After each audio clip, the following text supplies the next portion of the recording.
You know many people cry tears. I meet children, grandchildren, adults, so sad when they cry.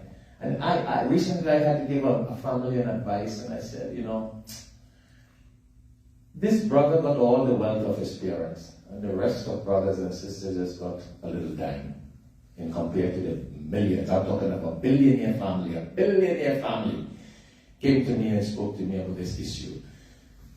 And they're like, one of the brother alone got everything. We just got a house, we got a piece of land, but the billions,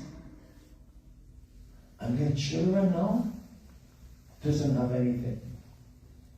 So I'm like, you guys need to go talk to your brother.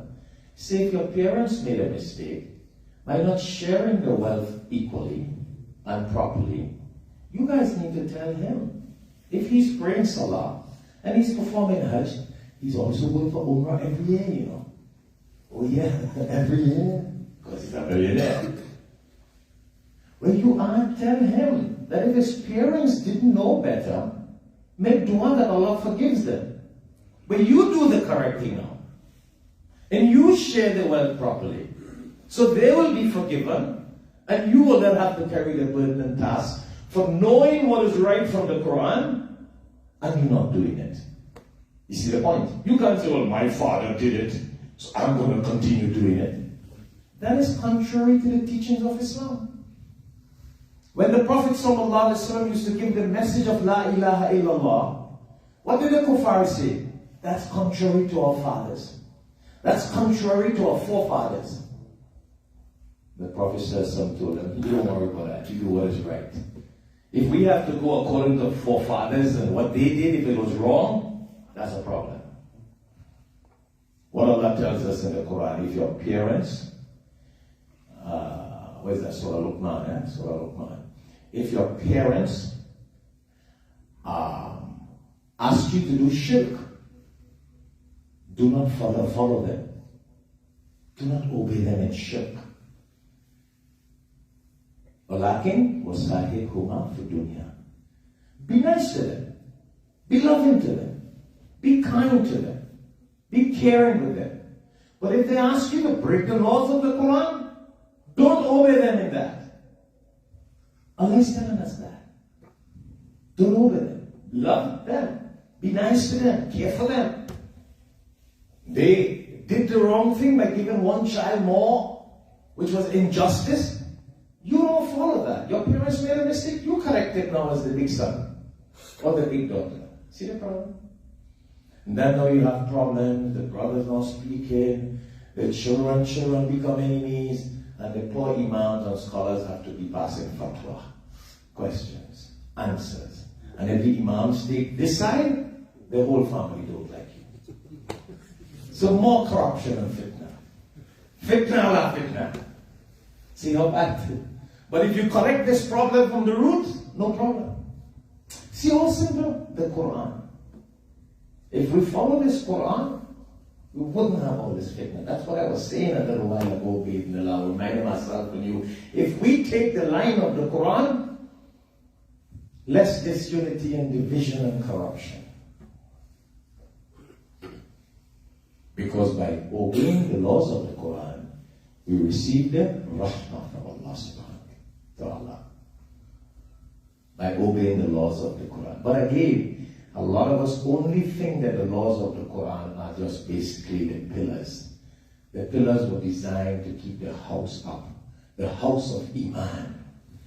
But when it comes to marriage, that sometimes when it comes to halal, we forget Quran and Sunnah when it comes to eating halal too, because it's all about the stomach.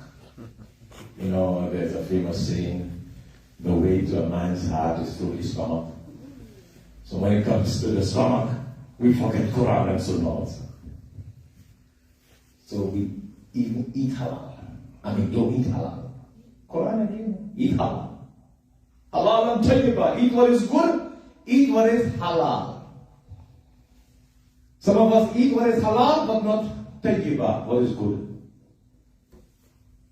But we pray in salah, but we not obey the Quran.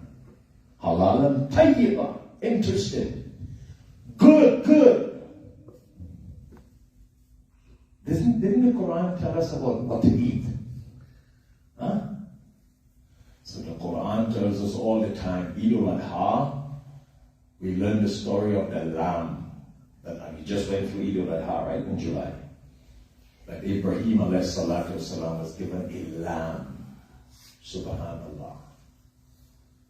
When he passed the test, that he attempted to do what Allah said, to slaughter his son Ismail alayhi salatu wasalam.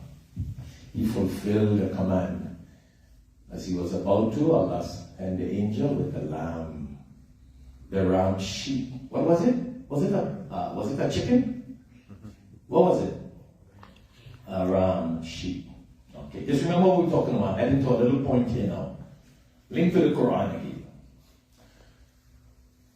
وَتَرَقْنَا عَلَيْهِ فِي الْآخِرِينَ. What a beautiful lesson and example that Allah has taught us in the Quran for all generations to follow. We celebrate that whole mission and lesson. Eid al-Adha, Qurbani, sacrifice. When the Prophet ﷺ got married, right? He did a walima. What did he do for the walima? Did he slaughter chicken or lamb? Lamb. Everybody know that, eh? Yeah. Well, when he did Akika, you have children. A boy, two lamb, 2 sheep. A girl, 1. Exactly. We could go on and on with that. So what we saw in the lives of the Prophet, or the prophets, and the Prophet ﷺ, was the love to eat lamb. But we love chicken more than lamb. How do you like that? And then we say we are sunnati.